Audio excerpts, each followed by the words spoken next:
আমাদের জন্য। আল্লাহ যেন ওই রমজান মাস আমাদেরকে পাবার তৌফিক দেন, করেন আমিন। রহমত মাগফিরাত নাজাত যেন আমাদের নসিব করেন, করেন আমিন। এই রোজায় কিসের তাকওয়া? এখনই পেঁয়াজের দাম বেড়ে গেছে। তাকওয়ার অবস্থা দেখছে, সমস্ত জিনিসের দাম আগুনের মতো বাড়া শুরু করে দিয়েছে, ঠিক কিনা করেন?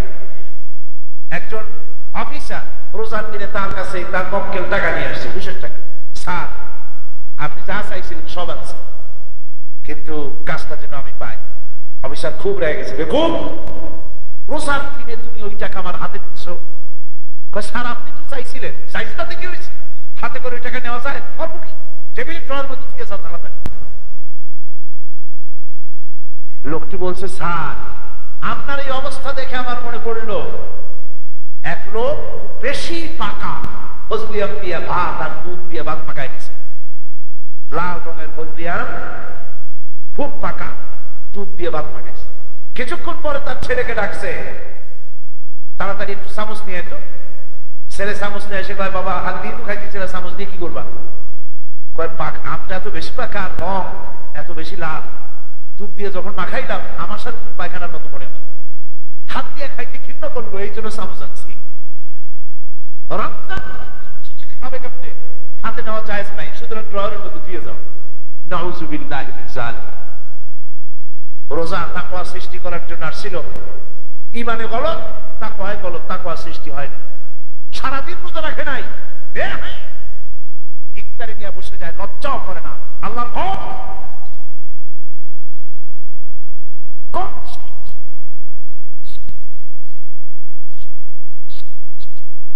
নেতা নেতৃত্বের বাড়ির সামনে সারা মাস প্যান্ডেল টানানো থাকে, সমানে দাওয়াত দিতে থাকে। হিন্দুতেও খায়, খ্রিস্টানেও খায়, বিরোধীদেরও খায়, সমানে জন্মের খাওয়া খায়। তামসা রোজা রমজান করবে হিন্দুরা, তামসা কি? ইফতার সমস্ত খাবার সামনে, পেঁয়াজি, বেগুনি, ছোলা, হালিম, তারপরে ফল ফলানি, এরপরে আরো পুষ্কি, কি কি জানি না আমার মনেও নেই। মানে দেখলে অবাক হয়ে যেতে পারে, খাওয়া খায়। সুবহানাল্লাহ। ভাত খানে যে আল্লাহ যদি 3 খান মুখ দিত, জম্মের সাবান সাবাই। রোজা তাকওয়ার জন্য আসছিল। সারাদিন যা খায় না, এটা সুদে আসলে উসুল করে ওই সময়। দেখেন, এই রমজান তাকওয়া সৃষ্টির জন্য এসেছে, ঈমান আর তাকওয়া। আল্লাহ পাক বলেছেন, আল্লাহ নবী বলেছেন, লিসাইমি ফারহাতান, ফারহাতান ফারহাতুন ইনদা ফিতরিহি ওয়া ফারহাতুন ইনদা লিকাই রাব্বিহি। রোজাদারের জন্য 2টা খুশি। কয়টা খুশি? একটা খুশি হলো যখন সে ইফতারে বসে। সুবহানাল্লাহ। সারাদিন রোজা রেখে যখন পোলাও, খিচুড়ি, কয় মুড়ি, পেঁয়াজি, বেগুনি নিয়ে যখন বসে, সন্ধ্যা আসে নাই, ইফতারে রক্ত হয় নাই, আর মানে পেট ভরা ক্ষুধা, গলা ভরা তৃষ্ণা, জিহ্বা নড়ে না, তারপরেও শরবতের গায়ে হাত দেয় না। কোন ফেরেশতা তো পাশে বসে নাই যে ওতে হাত দিচ্ছে কি, দাঁত ভেঙে দেবে, এরকম কোন ফেরেশতা বসে থাকে নাকি?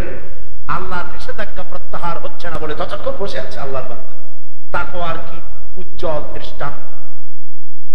ইফতার করলো রোজাদার, ইফতার করে যে মজা পায়, সোলা সাবাইয়া, মুড়ি সাবাইয়া রোজাদার যে মজা পায়, বেরোজাদার কি সেই মজা পায় ইফতারে? ছাগলে ঘাস খাইতে যেমন লাগে, ওর সোলা মুড়ি ওইরকম লাগে।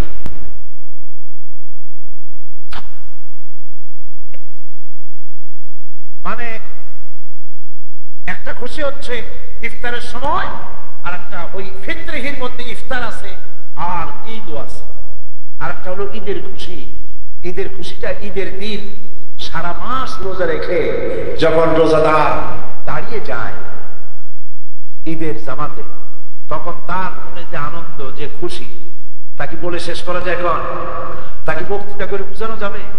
ওই একই কাতারে সারা মাস রোজা রাখে নাই, সুন্দর জামা পাঞ্জাবি কেতা দুরুস্ত করে, ফ্রান্সের সেন্ট স্প্রে করে, মোস্টোর সাইজ করিয়া, তারপরে মাথায় টুপি কায়দা করিয়া, এরপর দাঁড়ায় গেছে। যতই স্প্রে করা সেন্ট স্প্রে করুক, আর যতই দাম পাঞ্জাবি গায়ে দিয়া দাঁড়া, ওর মনের মধ্যে একটা সোর সোর ভাব থেকেই ওপরের দিক থেকে ফ্রি হতে পারে, মনের চিন্তায়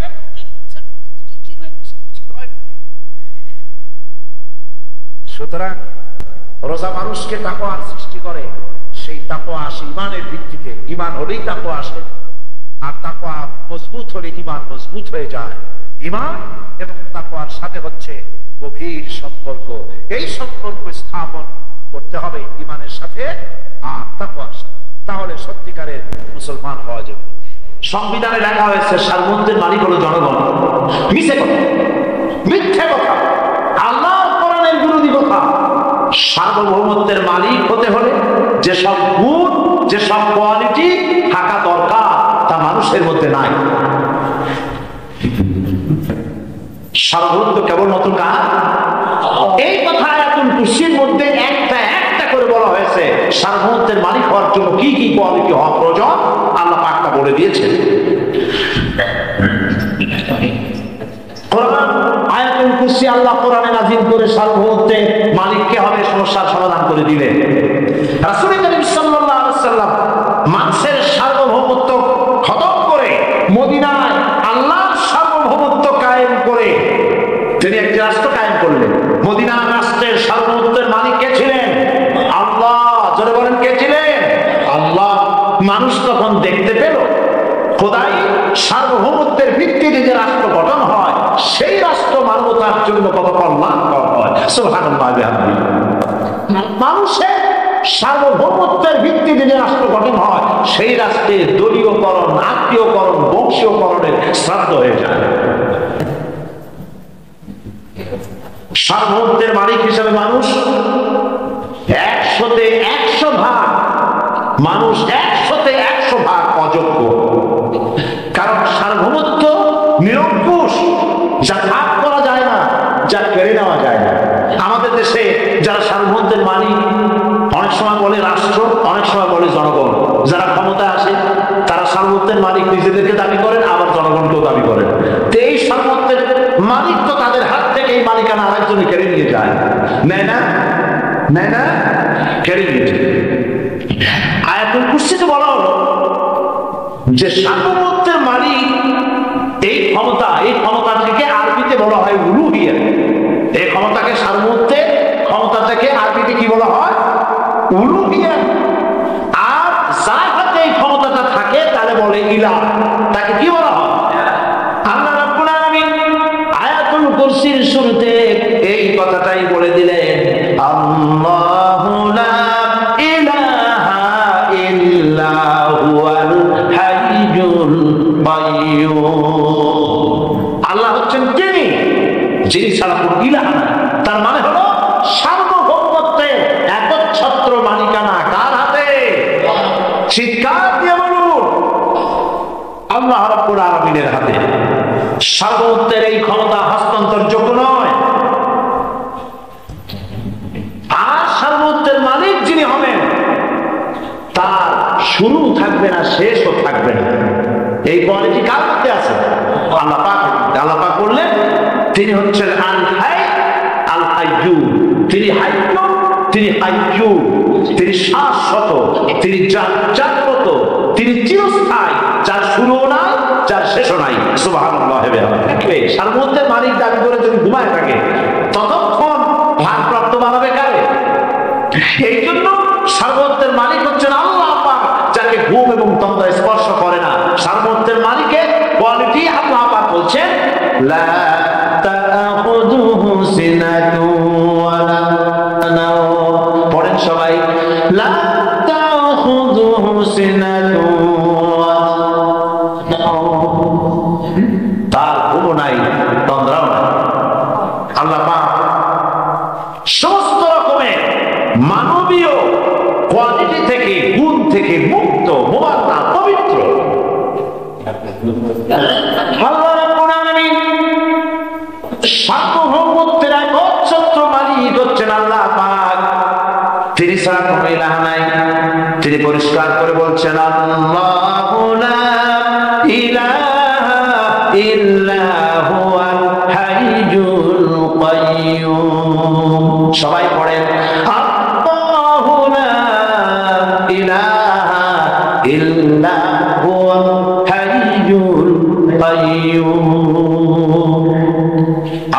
হলেন সার্বভৌমত্বের মালিক, তিনি ছাড়া কোনো ইলাহ নাই। এমন একটি আয়াত তাফসীরের জন্য আল্লাহ এনে দিয়েছেন, যে আয়াতটি বুঝলে পরে দুনিয়াও শান্তি, আখিরাতেও শান্তি, গতি সমস্যার সমাধান হবে, সব সমস্যার সমাধান হবে। আয়াতুল কুরসি এমন আয়াত যা তেলাওয়াত করলে, বুঝলে, আমল করলে কিয়ামতের দিন আল্লাহ পাক তার সম্পর্কে সিদ্ধান্ত নেবেন, জান্নাত দিয়ে দিবেন। কোরআন কোন ধর্মীয় কিতাব শুধুমাত্র নয়, একটি জীবন ব্যবস্থা, মুকাম্মাল নিজামে হায়াতের নাম। সেই জন্য কোরআনের ভেতরে রয়েছে মানুষের পারিবারিক নীতি রয়েছে, অর্থনীতি রয়েছে, সমাজনীতি রয়েছে, রাজনীতি রয়েছে, অস্ত্রনীতি রয়েছে, যুদ্ধনীতি, চুক্তি নীতি, বন্দি নীতি, সন্ধি নীতি, জন্ম থেকে শুরু করে মৃত্যু পর্যন্ত, পরকাল পর্যন্ত, রান্নাঘর থেকে নিয়ে শুরু করে বঙ্গভবন পর্যন্ত, যা পর্যন্ত সব কোরআন শরীফ আল্লাহ পাক বলেছেন তিবিয়ানান লিকুল্লি শাই, সব কিছুর বর্ণনা আল্লাহ পাক কোরআনে করে দিয়েছেন। আর ইসলাম হচ্ছে একটি পূর্ণাঙ্গ জীবন বিধান, এটি গতানুগতিক ভাবে কোন ধর্মের নাম নয়। ইসলামের রয়েছে নিজস্ব তাহজিব তামাদ্দুন, নিজস্ব কৃষ্টি, নিজস্ব কালচার, নিজস্ব সংস্কৃতি। ইসলামের সবকিছু ভিন্ন। তাই আর যাই হোক আমরা সবকিছু হতে পারি, কিন্তু আমরা কখনই পৃথিবীর বিভিন্ন জাতির মতো নই। আমরা একটি ভিন্ন জাতি, আমার নাম মুসলমান। পানি আর তেল যত মিশাইতে চেষ্টা করা হোক, কোনোদিন মিশবে না। একই মাটিতে বসবাস করার পর, একই বাতাস, একই অক্সিজেন, একই পানি, একই সূর্যের কিরণ উপভোগ করার পরেও আমরা এই পৃথিবীতে বিভিন্ন জাতিতে বিভক্ত হয়ে বসবাস করি। মানুষ হিসাবে সকলের প্রতি আমাদের মর্যাদা আছে, প্রত্যেকটি ধর্মের প্রতি আমাদের মর্যাদা রয়েছে। আমাকে ভুল বোঝার কোনো কারণ নাই। প্রত্যেকটি ধর্মের প্রতি আমার ইসলাম শিখিয়েছে স্বীকৃতি দিতে, সম্মান করতে, শ্রদ্ধা করতে শিখিয়েছে। মন্দির ভেঙো না, দেবতা ভেঙো না, গুরুদিওরা নষ্ট করো না, কারো দেব দেবীকে গালি দিও না, আমার ইসলাম বলেছে, আর কেউ বলেনি। সুতরাং এই পৃথিবীতে সর্বশ্রেষ্ঠ পরধর্ম সহিষ্ণু জাত হচ্ছে কারা? ইন্দোনেশিয়ার জাকার্তা থেকে শুরু করে মরক্কোর রাবাত পর্যন্ত 850 বছর শাসন করেছে কারা? যদি আমরা পরধর্ম সহিষ্ণু জাত না হতাম, তাহলে হিন্দুদের একটা টিকিও এই উপমহাদেশে থাকতো না, তা মন্দিরের ইটও থাকতো না। এই পৃথিবীতে সবচাইতে পরধর্ম সহিষ্ণু জাত যারা, তাদের নাম হচ্ছে কি?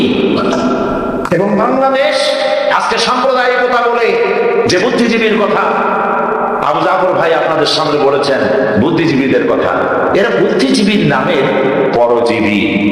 বুদ্ধিজীবী কি? জীবী, মানে কৃষি কাজ করে যারা জীবিকা নির্বাহ করে তাদেরকে বলা হয়, মৎস্য বিক্রি করে যারা জীবিকা নির্বাহ করেন তাদের বলা হয়, যারা মাছ কি বলে এই আইন ব্যবসা করে যারা জীবিকা নির্বাহ করেন তাদেরকে কি বলা হয়, আর যারা বুদ্ধি বিক্রি করে, বিবৃতি দিয়ে বিবেক বেচে জীবিকা নির্বাহ করেন ওদেরকে কি বলা হয়? বুদ্ধিজীবী। বুদ্ধি বিক্রি করে খান, বুদ্ধি গিজ গিজ করে, এর জন্য মাথা সব ইন্টারন্যাশনাল এয়ারপোর্ট।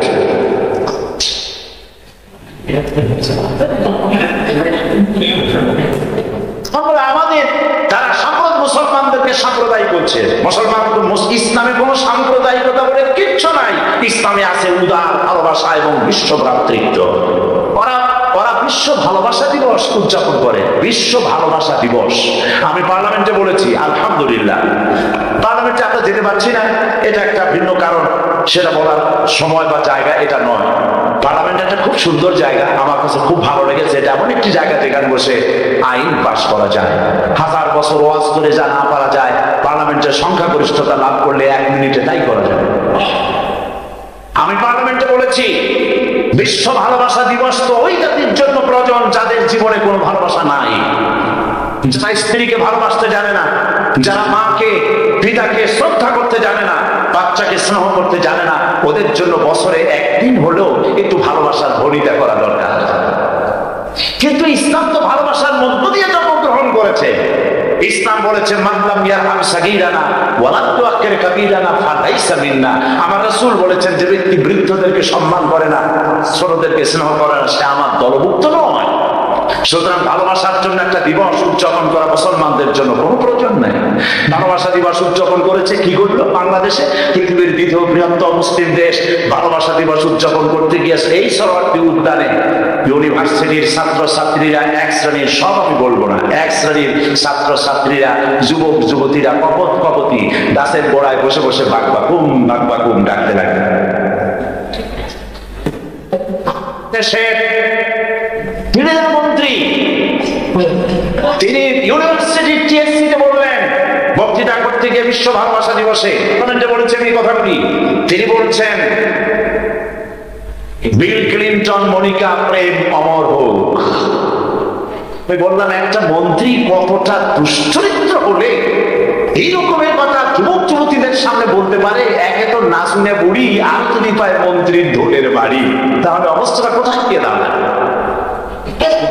যে কাজটি বিল ক্লিন্টন করেছেন, এই কাজটি তিনি কি ভালো করেছেন? তার মেয়ের বয়সের চেলসিয়ার বয়সী মনিকা, তার সাথে তিনি যে কাজটি করেছেন, এই কাজের জন্য টিভিতে রেডিওতে গোটা জাতির কাছে ক্ষমা চেয়েছেন, এবং রাতের আধারে হিলারি পা কতবার করেছেন উনি জানেন, আর ওনার ভগবান জানে, আমরা জানি না। যে কাজটির জন্য তিনি নিজে অপরাধ বোধ করছেন, সেই প্রেমকে অমর হোক বলা হচ্ছে। সুতরাং বিশ্ব ভালোবাসা দিবস ওদের দরকার, আমাদের দরকার নাই। বিশ্ব প্রবীণ দিবস ওদের জন্য দরকার, আমার জন্য দরকার নাই, কারণ আমার প্রত্যেকটি দিন প্রবীণকে শ্রদ্ধা করতে জানাতে আমার ইসলাম বলছে। বিশ্ব কন্যা দিবস ওদের জন্য প্রয়োজন, আমার জন্য দরকার নাই। আমার কন্যাদেরকে, ইসলামের নারীদেরকে যখন হত্যা করা হচ্ছিল, যখন মুসলিম ছোট্ট ছোট্ট অমুসলিম বা মুসলিম বাচ্চাদেরকে ছোট্ট অবস্থায় যখন মেরে ফেলা হতো, আল্লাহ পাক বলেছেন, বেআইয়ে জামবিন কুতিলাত। এই সুন্দর সুন্দর গোলাপের পাপড়ির মতো এত সুন্দর সুন্দর বাচ্চাগুলিকে কেন মারতেছো তোমরা? অপরাধ কি এই যে তারা নারী, তারা মেয়ে? রাসূলুল্লাহ বলেছেন, মেয়েদের সম্পর্কে দুটি মেয়ের পিতা যদি কেউ হতে পারে, আর যদি তাদের আদব শিখায়, ভদ্রতা শিখায় এবং সৎপাত্রস্থ করতে পারে, আমি মুহাম্মদ সাল্লাল্লাহু আলাইহি ওয়াসাল্লাম সেই দুই কন্যার পিতা জান্নাতের ভেতরে পাশাপাশি অবস্থান করব। সুতরাং কন্যা দিবস ওদের দরকার, আমার দরকার না। আমি সম্পূর্ণ আলাদা একটি সেপারেট নেশন, আমার সাথে পৃথিবীর কারো মিল নাই কোনো ব্যাপারে। আমার আদর্শ আলাদা, সংস্কৃতি আলাদা, রাজনীতি আলাদা। পাইকারি দরে আমি কথা বলতে পারবো না। রবীন্দ্রনাথের মধ্যে আমাদের আদর্শ রয়েছে। আজ মুসলিম জাতিসত্তাকে শেষ করার জন্য শুরু হয়েছে ষড়যন্ত্র।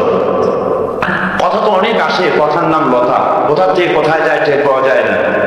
কথা অনেক, আমি কথাগুলিকে ভাবে বলতে চাই। আজকে ইসলামের বিরুদ্ধে ষড়যন্ত্র নতুন নয়, এই ষড়যন্ত্র বহুত পুরানা।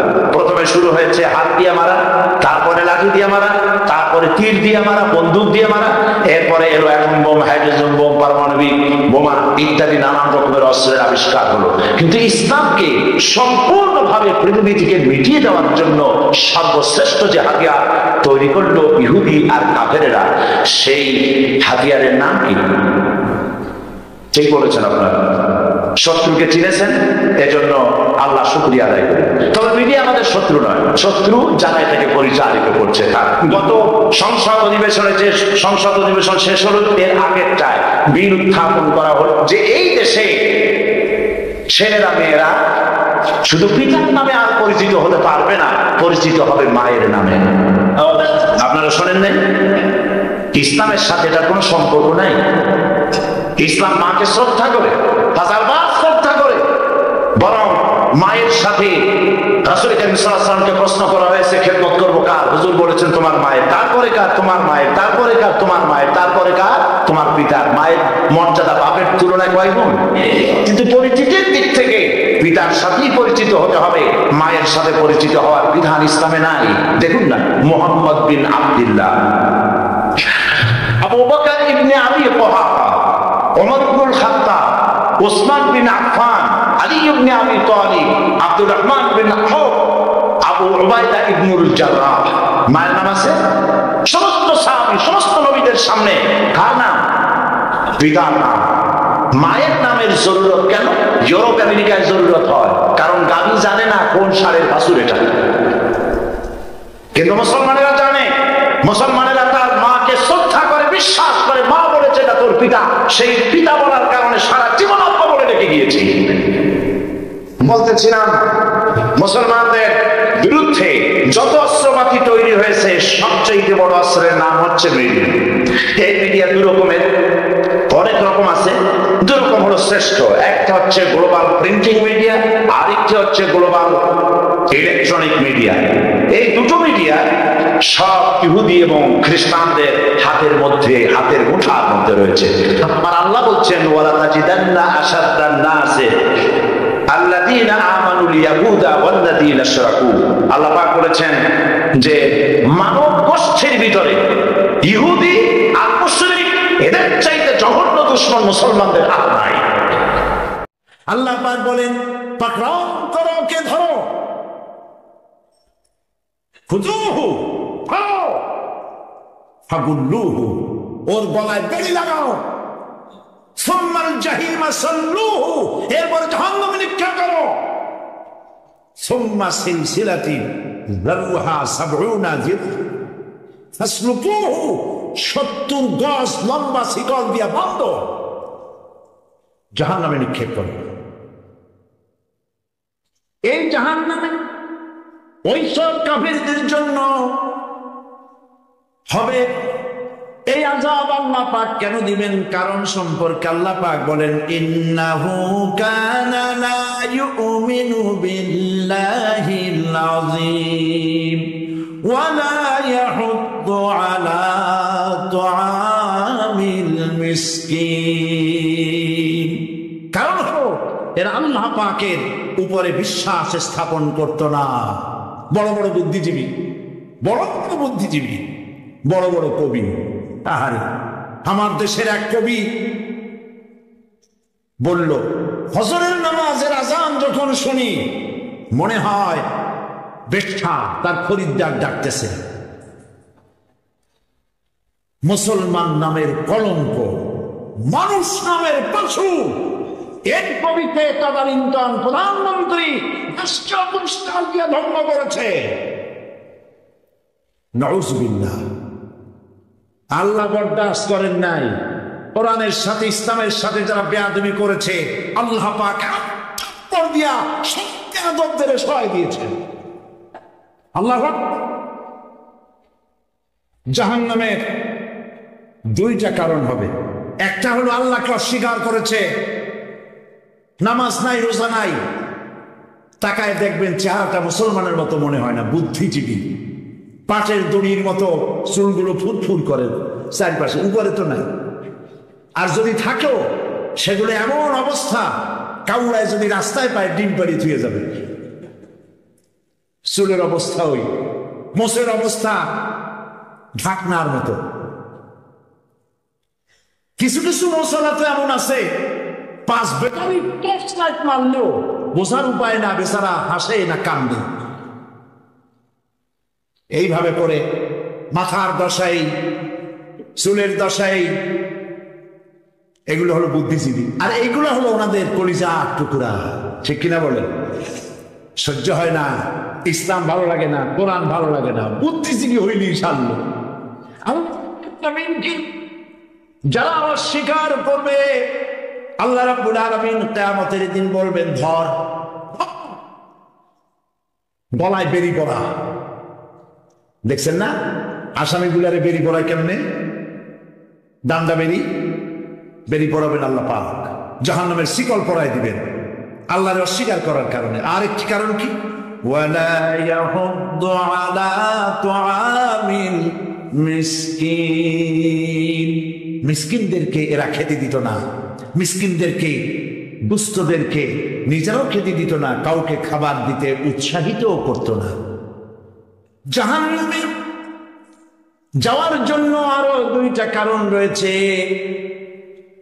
তার একটি এখানে বলেছি, দুটি কারণ এখানে আছে, আর একটা কারণ আর এক জায়গায় আছে।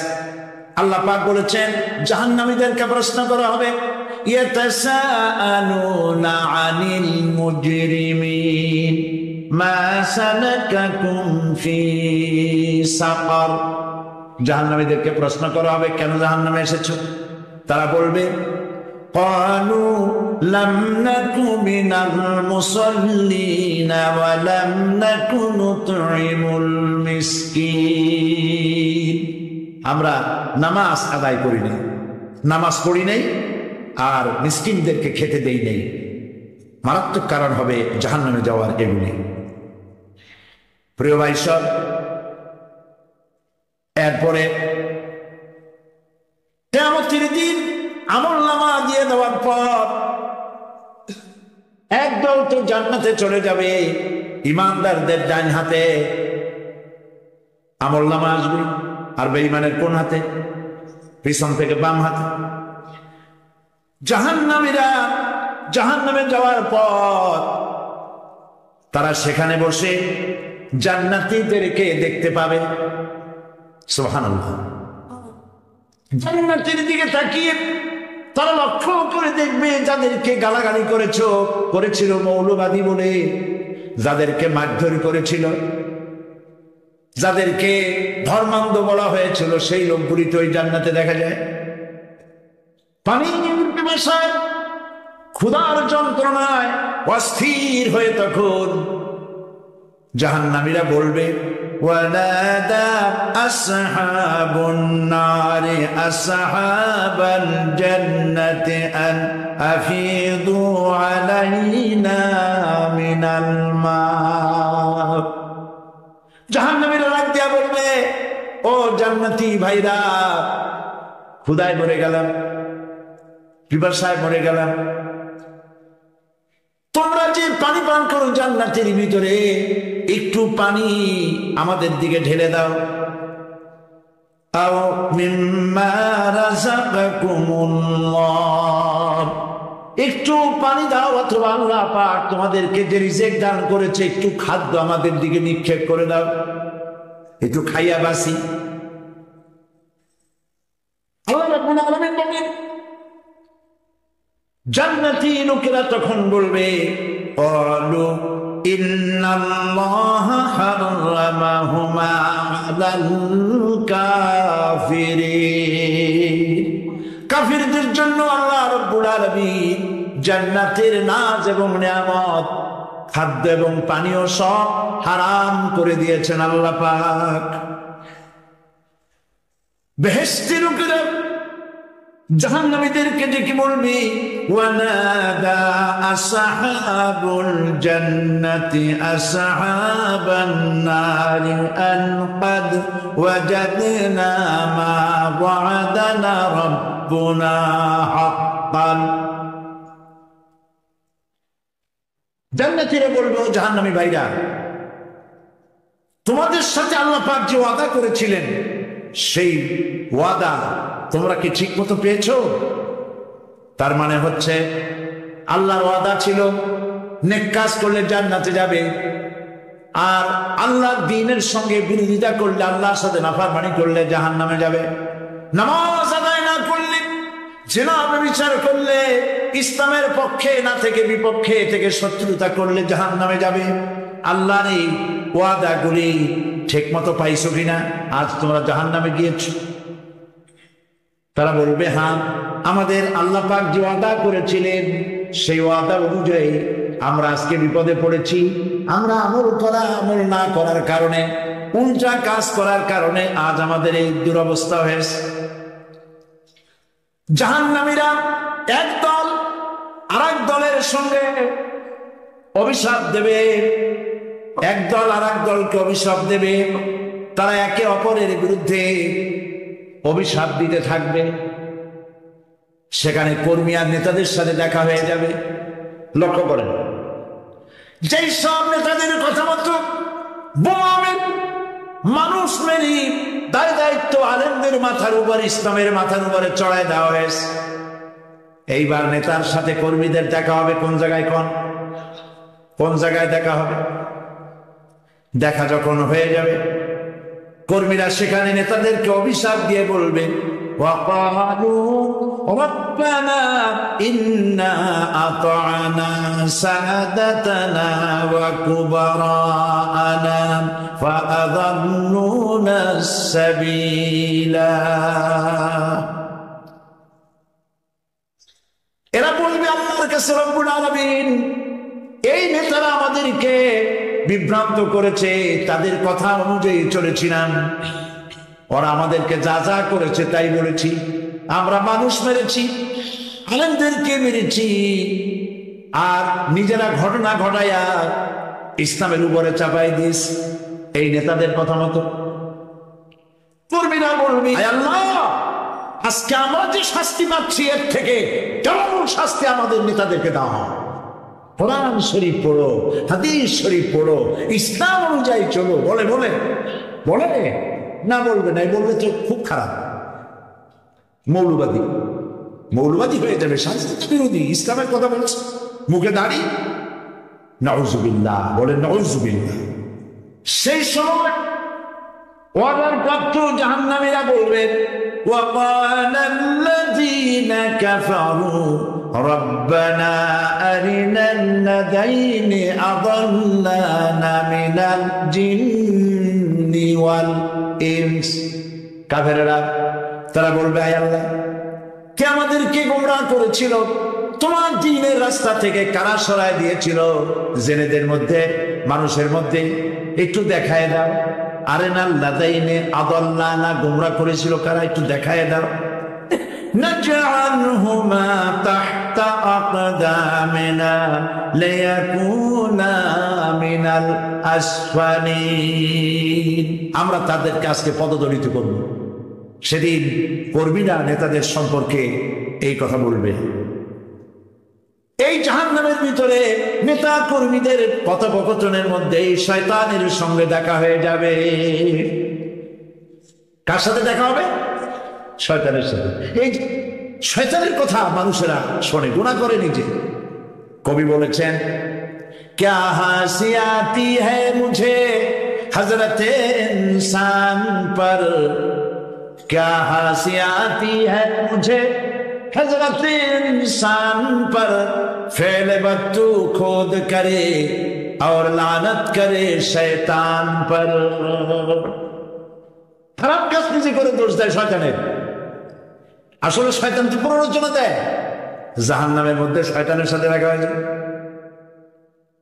শয়তানকে যখন সবাই উপযুক্ত করবে, তোর কারণেই তো জাহান্নামে এলাম, শয়তান তখন বলবে, ওয়াকালা শাইতানু লাম্মা কুদিয়াল আমরু ইন্নাল্লাহা ওয়া'আদাকুম ওয়া'দাল হক ওয়া ওয়া'আদতুকুম ফাখলাফতুকুম।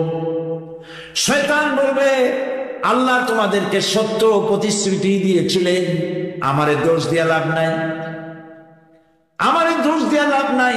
আল্লাহ পাক সত্য ওয়াদা করেছিলেন, তিনি ওয়াদা করেছিলেন তার কথা যদি শোনো, নামাজ যদি আদায় করো, জেনা যদি না করো, মদ জিয়া যদি না খেলো, সুদঘুষ যদি না খাও, আল্লাহ জান্নাত দান করবে।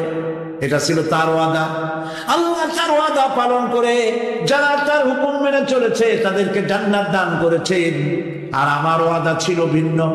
আমি ওয়াদা করেছিলাম, ইট, ড্রিঙ্ক আর বিমেরি, খাওয়ার ফুর্তি করো, দুনিয়াটা মস্ত বড়, দুনিয়া কা মজা লে লো, দুনিয়া তোমারি হ্যায়। শয়তানের কথা, তার কথা, শয়তানের কথা, শয়তানের কথা মতো শয়তান বলল, আমি বললাম পরকাল নাই, দেয়ার ইজ নো গড। বুদ্ধিজীবী মার্কা কথা। শ্রেষ্ঠ বুদ্ধিজীবী কে? আমি অনেকগুলো ওয়াদা করছিলাম, এইটা নাই সেইটা নাই, আল্লাহ রসুলের কথা মানা মানার দরকার নাই। এমনি করে আল্লাহ যে ওয়াদা করেছিলেন সমস্ত ওয়াদা তিনি পালন করেছেন। আর আমি যে ওয়াদা করেছিলাম আজ আমি খেলাপ করলাম। এমন জায়গায় বলবে যে এইটারে শোধ করা, এটা সংশোধন করার আর কোন উপায় নাই। শয়তান আরো বলবে, ওয়ামা কানা লি আলাইকুম মিন সুলতান। আর আমি যে ওয়াদাগুলি করেছিলাম এর পিছনে কোনো দলিল ছিল না। আলেমরা কথা বলছে, কথায় কথায় কোরআন বলছে, হাদিস বলছে। লক্ষ্য করে শুনতেছেন আপনারা? আলেমরা কথা বলেছে, কথায় কথায় কোরআন আর হাদিসের দলিল পেশ করেছে, আল্লাহর কথা রাসূলের কথা পেশ করেছে। ওয়ামা কানা লি আলাইকুম মিন সুলতান। আর আমার কথার ভিতর কোনো দলিল ছিল না, আন্দাজে কয়ে গেছি, ভাইয়ের আমার, বোনের আমার, দিলাম একটা ডাক, যাইবে তাকানো বাই তাকানো নাই, সবাই দিলাম তো। এখন আমারও দোষ দাও। এইসব দোষ দিয়ে কি লাভ নাই। ইল্লা আন দাউতুকুম ফাস্তাজাবতুম লি, আমি কি করছি? আমি একটা বক্তৃতা দিলাম, জ্বালাময়ী একটা ভাষণ দিলাম, আমি একটা আহ্বান জানালাম, কোনো চিন্তা ভাবনা না করে আমার পিছনে তোমরা দৌড় দিয়েছ। কে বলবে? আহারে, আল্লাহ কি কোনো কথা গোপন রাখছেন? কম গোপন রাখছেন, সব বলে দিয়েছে। কেন নেতা একটা সে মঞ্চে দাঁড়ায় বক্তৃতা করতেছে, বেটা সারা জীবনে নামাজ পড়ে না, চেহারার দিকে তাকাইলে মনে হয় না মুসলমান, মনে পরে ফেরেশতা পর্যন্ত আশ্চর্য হয়ে যাবে, বেটা তুই শ্মশান দিয়ে কবরে আসছিস কেন? আজিব আজিব, তার পিছনে দৌড়াও। তুমি একটু চিন্তা করে দেখবে না কোন বেটার পিছনে দৌড়ায়? শয়তান বলবে আমি শুধু একটা দাওয়াত দিয়েছিলাম, আমার দাওয়াত, আমি একটা আহ্বান করেছিলাম, কোনো বিবেচনা না করে, আমার চরিত্র আমার আখলাক না দেখে আমার পেছনে পেছনে দৌড়াইছো। মা আনা বিমুসরিখিকুম ওয়া মা আনতুম বিমুসরিখি, আজ আমি তোমাদের কোনো সাহায্য করতে পারবো না, আমি তোমাদের চাইতেও বড় বিপদে আছি, তোমরা আমার সাহায্য করতে পারবে না। নাউযু বিল্লাহি মিন যালিক।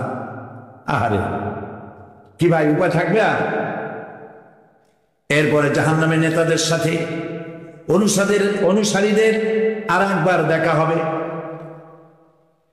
আল্লাহ রাব্বুল আলামিন বলেন, এবার অনুসারীরা নেতাদেরকে ডেকে বলবে, শয়তানের কাছে পাত্তা পাবে না। শয়তান বলবে, যাবে, আমার কথা শুনছেন কেন? আপনি নিশ্চয়ই বিপদে আছেন। জাহান্নামীরা এরপরে দেখা হবে, তাদের নিজেদের নেতাদের সঙ্গে দেখা হয়ে যাবে, এই তো বড় বাবাজিরে পাইছি। وقال الضعفاء للذين استكبروا إنا كنا لكم تبعا فهل أنتم مغنون عنا من عذاب الله من شيء। অনুসারীরা সেদিন নেতৃবৃন্দকে বলবে, আমরা তোমাদের অনুগামী ছিলাম, ও নেতারা, যা কইছো তাই শুনছি, যা বলছো তাই শুনেছি, যারে মারতে বলছো তারে মারছি, সারা রাত তোমাদের কথা মতো ইসলামের বিরোধিতা করছি, করছে না? যা বলিস তাই করিস, এখন তোমরা কি পারো? আমরা তো অনুসারী ছিলাম। ফাহাল আনতুম মুগনুনা আন্না মিন আযাবিল্লাহি মিন শাই, আজকে দুনিয়াতে এত বাহাদুরি করছো, আজ এই জাহান্নামের ভিতরে একটু আযাব কি কমাই দিতে পারো নাকি? নেতারা বলবে, ক্বালু লাউ হাদানাল্লাহ লাহাদাইনাকুম সাওয়াউন আলাইনা আজাযিনা আম সাবারনা মা লানা মিন মাহিস। নেতারা বলবে, আল্লাহ যদি আমাদেরকে হেদায়েত করতেন, হেদায়েত দিতেন, আমরাও তোমাদেরকে হেদায়েত দিতাম। আজ ধৈর্য ধরো, তা ধরো, তোমাদের অবস্থার আমার অবস্থা সমান সমান। জাহান্নাম ছাড়া আজ আর কোনো গতি নাই, কিচ্ছু করার উপায় নাই, সব সর্বনাশ হয়ে যাবে। খাসিরাত দুনিয়া ওয়াল আখিরাহ যালিকা হুয়াল খুসরানুল মুবিন। এটাই হলো, দিনও গেল, দুনিয়াও গেল, আমও গেল, সালাম, সব শেষ। এরপরে তাদেরকে জাহান্নামের আগুন দিয়ে তাদের পোশাক বানানো হবে। নাউযুবিল্লাহ। জাহান্নামের পোশাক পরিয়ে দেওয়ার কারণে আল্লাহ পাক বলছেন শরীরটা পুড়ে ঝলসে যাবে। কুল্লামা নাদিজাত জুলুদুহুম বাদদালনাহুম জুলুদান গায়রাহা লিয়াযুকুল আযাব। চামড়া পুড়ে আবার নতুন করে চামড়া পরানো হবে, যাতে করে শাস্তির তীব্রতা অনুভব করতে পারে। জাহান্নামের আযাব সহ্য করতে না পেরে জাহান্নামীরা সব কিছুর বিনিময় জাহান্নাম থেকে মুক্তি চাইবে।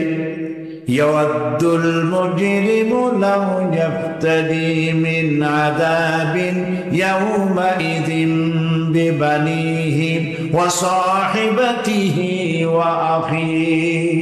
সেদিন অপরাধীগণ চাইবে তার স্ত্রী, তার আত্মীয় স্বজন, ভাই বোন, সাহায্যকারী, নিকটবর্তী পরিবার সকলের বিনিময়, এমনকি ওয়ামান ফিল আরদি জামিআন, পৃথিবীর সব কিছু যদি তাকে দেওয়া হয়, তার বিনিময়ে সে জাহান্নাম থেকে মুক্তি পাওয়ার জন্য কাকুতি করবে, আপত্তি করবে, বাঁচার চেষ্টা করবে। কিন্তু আল্লাহ রাব্বুল আলামিন পরিষ্কার করে বলেছেন, জাহান্নাম থেকে কাফেরদের মুক্তির কোনো উপায় নাই। খালিদিনা ফিহা আবাদান, চিরকালের জন্য তাদেরকে জাহান্নামে থাকতে হবে। এই জাহান্নামের কঠিন শাস্তি থেকে বাঁচার জন্য আল্লাহ রাব্বুল আলামিন কোরআনে কারীমের মধ্যে বলেছেন, ইয়া আইয়ুহাল্লাযীনা আমানু কু আনফুসাকুম ওয়া আহলিকুম নারা, হে বিশ্বাসীরা, জাহান্নামের আগুন থেকে নিজেকে বাঁচাও এবং পরিবারের লোকদেরকে বাঁচাও। বড় কঠিন। পড়েন আমার সাথে, আল্লাহুম্মা আজিরনা মিনান নার। সবাই পড়েন, আল্লাহুম্মা আজিরনা মিনান নার। আল্লাহ তাআলা জাহান্নাম থেকে আমাদেরকে মুক্তি দাও। জোরে বলেন আমিন। নবী করিম সাল্লাল্লাহু আলাইহি ওয়াসাল্লাম বলেছেন, মাগরিবের পরে 7 বার, ফজরের পরে 7 বার আল্লাহুম্মা আজিরনা মিনান নার পড়বেন, আল্লাহ পাক জাহান্নাম থেকে মুক্তি দেন। আল্লাহর কাছে মহা মুসিবতে পড়ে যাব, সেজন্য আল্লাহ পাক বলছেন, ইন্নাহুম কানু লা ইয়ারজুনা হিসাবা।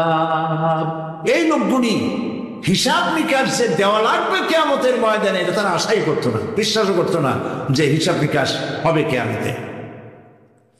আল্লাহ বলেন, ইন্নাল্লাযীনা কাযযাবু বিআয়াতিনা ওয়াস্তাকবারু আনহা লা তুফাত্তাহু লাহুম আবওয়াবাস সামাই ওয়া লা ইয়াদখুলুনাল জান্নাতা হাত্তা ইয়ালিজাল জামালু ফি সাম্মিল খিয়াত।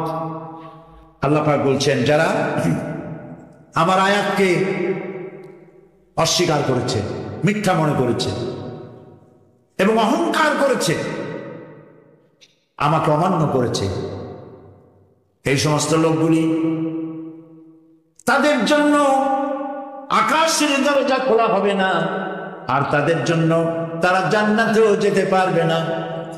একটি সূচের ছিদ্র পথে উষ্ট্র গমন করা সম্ভব। কথা বুঝতে পারছেন? সুয়ের ছিদ্র দিয়া একটা উট গমন করা সম্ভব, কিন্তু এই সমস্ত মানুষগুলি জান্নাতে যাওয়া এর থেকে অসম্ভব। কোনদিন এরা জান্নাতে যেতে পারবে না। ওয়া কুল্লা শাইইন আহসাইনাহু কিতাবা। আর আমি সমস্ত কাজগুলি, ওরা মনে করেছিল যে আমি বুঝি তাদের হিসাব নিকাশ রাখতেছি না, আমি গুইনা প্রত্যেকটি জিনিস হিসাব করে একটি কিতাবের মধ্যে লিপিবদ্ধ করে রেখেছিলাম। সুবহানাল্লাহ। প্রিয় ভাইয়েরা, আল্লাহ পাক আমাদের সঙ্গে ফেরেশতা দিয়েছেন। আল্লাহ পাক কোরআনে কারিমে বলেন, লাহু মুআক্কিবাতুম মিন বাইনি ইয়াদাইহি ওয়া মিন খালফিহি ইয়াহফাযুনাহু মিন আমরিল্লাহ। ইয়াহফাযুনা মিন আমরিল্লাহ। তোমার ডানে, তোমার বামে, তোমার সামনে, তোমার পশ্চাতে আমার ফেরেশতারা তোমাদেরকে ঘিরে আছে। ওয়া ইন্না আলাইকুম লাহাফিযিন কিরামান কাতিবিন ইয়ালামুনা মা তাফআলুন। সম্মানিত লেখক তোমাদের সাথে লাগিয়ে দেওয়া হয়েছে, তোমরা যা করো সব তারা জানে, সমস্ত কথাগুলি রেকর্ড হয়ে যাচ্ছে।